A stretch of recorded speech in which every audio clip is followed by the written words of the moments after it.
falou. Boa noite, Luiz. De praxe, né? Análise da partida, uma partida atípica, né? Com 2 expulsões. Dessa vez você pode incluir essa análise de alguma maneira. Você acha que a sua equipe entrou um pouco mais, que a gente aqui no Rio de Janeiro chama de pilhada, um pouco mais acima do tom para essa partida? Começar por dizer que acabámos com 9, 2 expulsões, mas elas aconteceram, penso, aos 12 minutos e aos 30 e tal minutos. Não é aquelas 2 expulsões, uma acontecer aos 70 e outra aos 90, não é isso. Condicionou e de que maneira o jogo. Num primeiro momento, nós ficámos com 2 linhas de 4 e o Tiquinho na frente. No segundo momento, quando ajustámos ao intervalo, ajustámos porque sabíamos que tínhamos de controlar a largura que o Vasco ia procurar. Já estávamos a controlar quando iniciámos o jogo, já era a nossa preocupação essa. E maior preocupação ficou quando ficámos mais reduzidos em termos médicos. Isso nunca faria com que deixássemos de olhar a baliza do Vasco. Sabíamos que íamos passar momentos difíceis, porque não, como disse, é típico o jogo com 10 a partir de 12 minutos, os 12 minutos de jogo, e depois também é típico fazer uma segunda parte com 9. Aliás, era tão importante a largura que acabaram por ser os 2 golos saíram das larguras, em 2 cruzamentos, um de canto e outro de cruzamento. Portanto, nós sabíamos que o perigo estava muito pelos corredores e o serviço dos corredores. As incidências do jogo foi aquelas que vocês viram. Há várias coisas que aconteceram ao longo do jogo. Agora nós deixamos 3 pontos, mas é a única coisa que deixamos aqui, são os 3 pontos. Há muitas coisas que vão connosco e coisas importantes que vão connosco. Posso?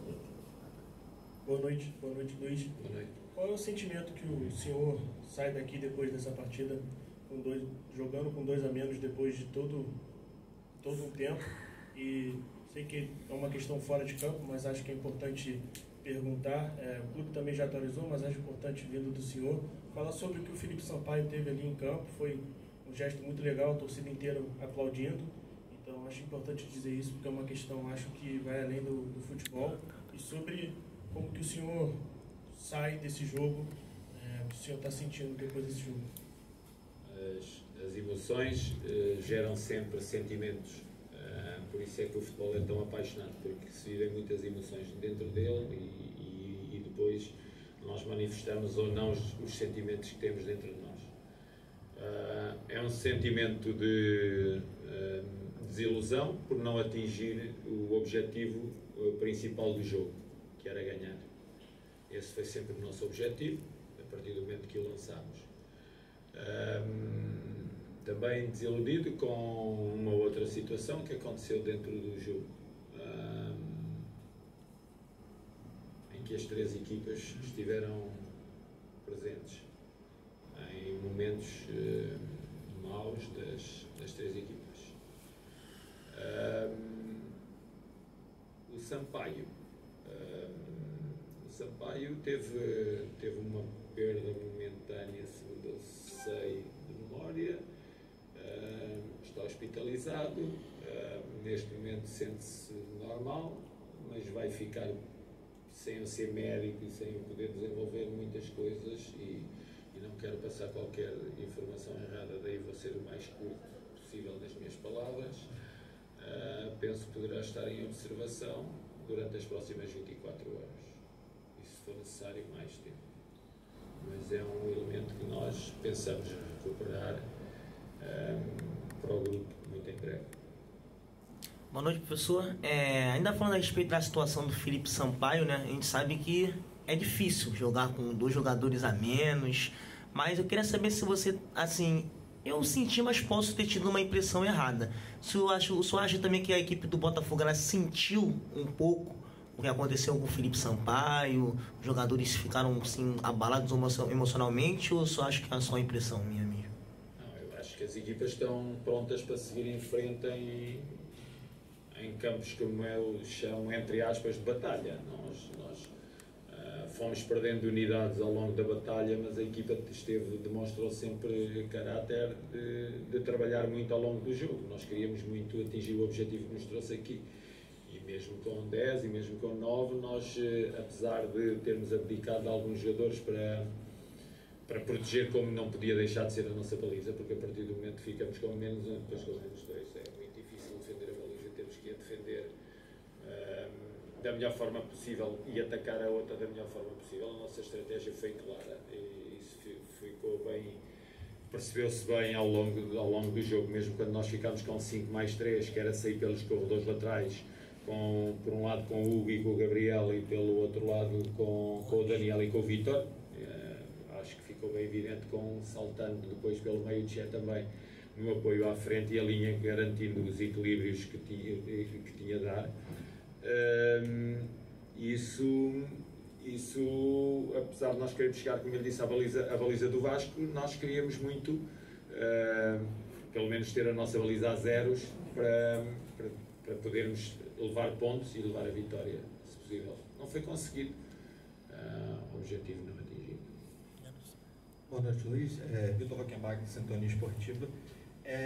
Apesar de ter jogado maior parte do tempo com 2 a menos, principalmente para mim, eu vi um Botafogo muito aguerrido dentro do jogo, lutando muito e com uma postura defensiva muito interessante, muito fechada, impedindo que o Vasco, principalmente, infiltrasse as áreas, tanto que, na minha opinião, as principais jogadas do Vasco foram de arremate fora da área. E o Vasco chega aos 2 gols em bolas alçadas na área. Então, você leva como um ponto positivo para da partida de hoje, apesar do resultado, essa postura defensiva do Botafogo, essa forma de se jogar mais fechada, com uma postura com 2 jogadores contra, essa postura de jogar mais defensivo, de conseguir, nesse tipo de jogo, se segurar de um adversário nessa pressão forte. Você acha que você leva isso como um ponto positivo na partida de hoje?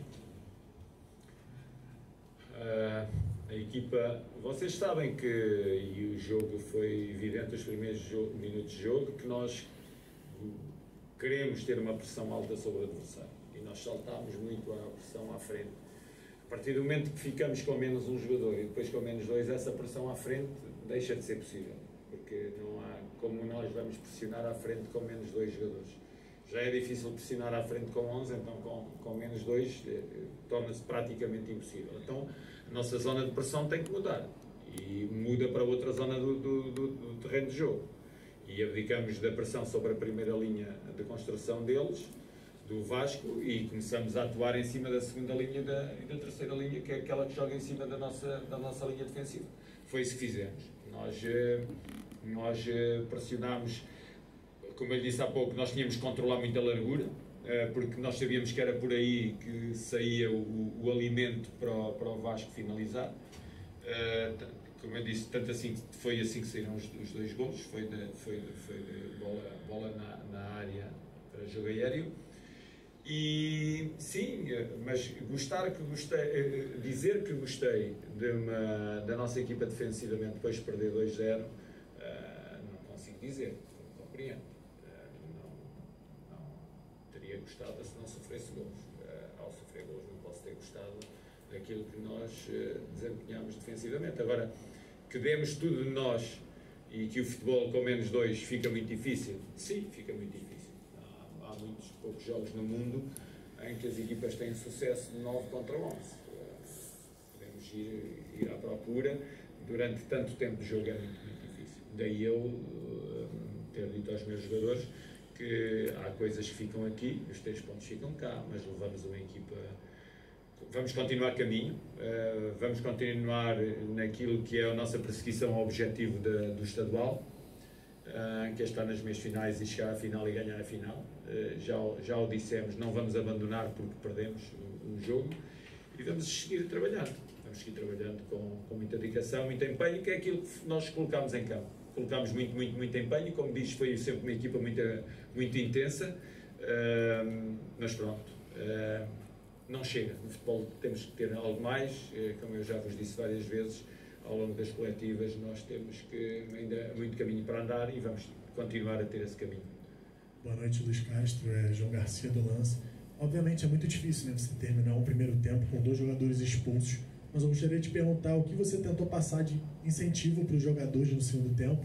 Eu gostaria de saber também qual foi a sua estratégia ao tirar o Tiquinho Soares, né, que é o centroavante da equipe, naqueles minutos iniciais. Gostaria que você explicasse como é que foi a sua estratégia, né, no segundo tempo, o que você tentou passar de incentivo para os jogadores, mesmo terminando o primeiro tempo com 2 jogadores expulsos. Eu vou responder à pergunta, mas já falei sobre ela, já falei sobre o tema. A segunda parte, nós tivemos, para já, sabíamos que a partir do momento que o Vasco estava com 11 jogadores e nós com 9, sabíamos que o Barbieri iria colocar em cima da nossa linha defensiva mais jogadores. E também sabíamos que ia procurar a largura do campo para depois servir para cima desses jogadores. Portanto, primeiro, tínhamos que defender o corredor central, que é o corredor de baliza. Aí não havia dúvida que a partir do momento que ele colocava 2 ou 3 homens no corredor central em cima da nossa linha, nós tínhamos que aumentar o número de jogadores. Senão, ficavam 3 do Vasco contra 2 nossos. Aí tínhamos que entrar com mais um central. E aí colocámos o Danilo, juntamente com o Carli e juntamente com o Cuesta. Resolvido esse problema. Depois tínhamos que resolver outro problema. Qual era o outro problema? Sabíamos que o corredor central estava controlado assim e colocaríamos uma linha de 3 à frente desta linha de 5. E isso tinham que ser homens que pudessem também sair para a frente e não só estivessem no meio defensivo. E aí colocámos o Vitor Sá, o Tcheche e o Gabriel. Tínhamos de tapar o corredor lateral, com 2 laterais. Tínhamos o Danilo e tínhamos o Hugo. Okay. O corredor lateral estava controlado com Hugo e o Gabriel de um lado e o Vitor Sá e o Daniel Borges do outro lado. Tínhamos que chegar à frente, não podíamos só passar o jogo a defender. Tínhamos que chegar à frente. Sabíamos que ia ser difícil, porque cada jogada ofensiva do Vasco empurrava as nossas linhas o mais baixas possível. Para sair, só podíamos, pelo corredor central com referência não podíamos. Porque nós, ok, eu deixo o Tiquinho, mas deixo lá o Tiquinho e que jogo com 2 médios. E como é que eu faço a cobertura aos corredores laterais? É impossível fazer a cobertura lateral. Posso puxar o Tiquinho para uma linha 3, mas o Tiquinho tem razão de existir na posição 9. Não é nem no corredor, nem é médio, tem que ir a razão de existir na 9. Se colocando a linha de 5 mais 3, só podíamos sair de uma forma, pelos corredores laterais, para ataque. E depois soltar um homem no meio. Foi aquilo que fizemos. E foi assim que chegámos algumas vezes bola parada e foi assim que chegámos algumas vezes na tentativa de remates fora da área. Chegou? Não chegou. Estamos satisfeitos? Não estamos satisfeitos. Fizemos o que pudemos. Talvez tivéssemos feito o que pudemos. Talvez fosse possível fazer um pouco mais. Talvez não tivéssemos ter feito isto ou feito aquilo. Mas isso é o mundo do talvez, é o mundo do futebol, é um mundo apaixonante. Vocês que vão escrever, uns vão dizer que foi bem, outros vão dizer que foi mal. Agora pode-se pegar por onde quiser, porque um jogo de futebol é mesmo isso. A paixão nossa pelo futebol é essa. Mas tivemos que decidir ali no intervalo exatamente o que é que podíamos levar, porque tínhamos acabado de ficar com 9 jogadores à beira do intervalo. Então tínhamos que reagir aos 9 jogadores em campo. Não é fácil. Boa noite, Luiz Castro.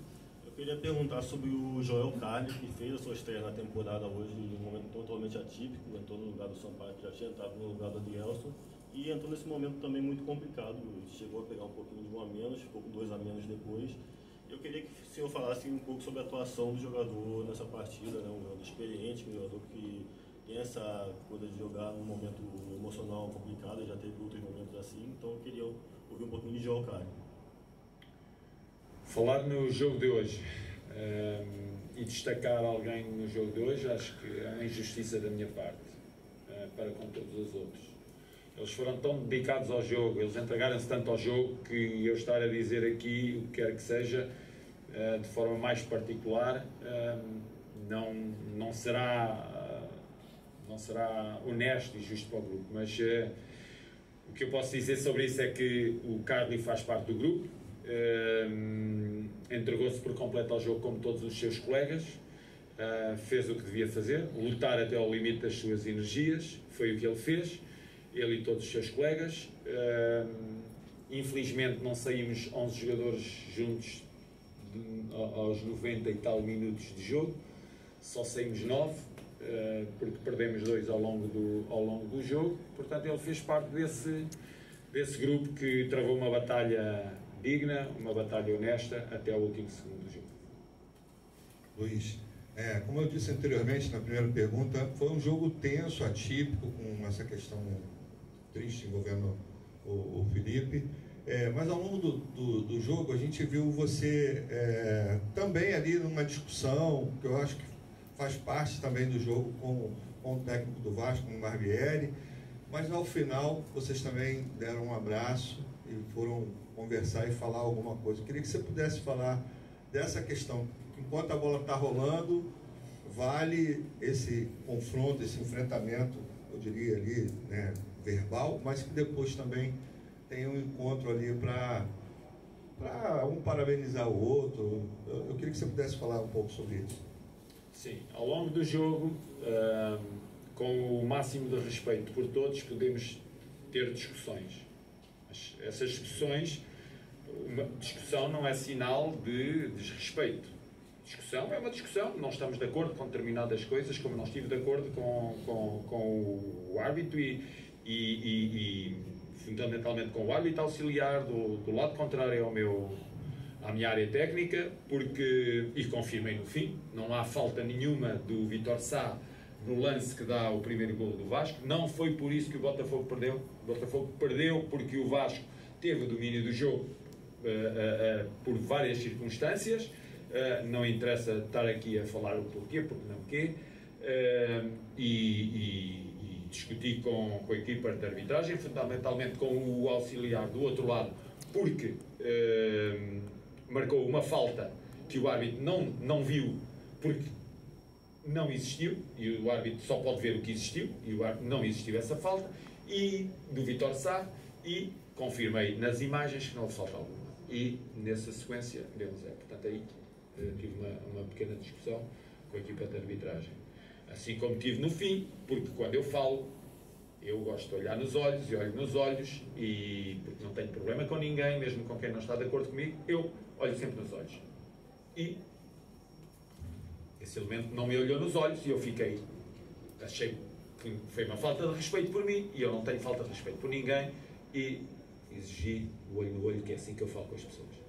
Não falo, se eu estiver aqui a falar para si, estou a falar para si assim, acho que estou-lhe a faltar ao respeito, tenho que olhar para si. Okay.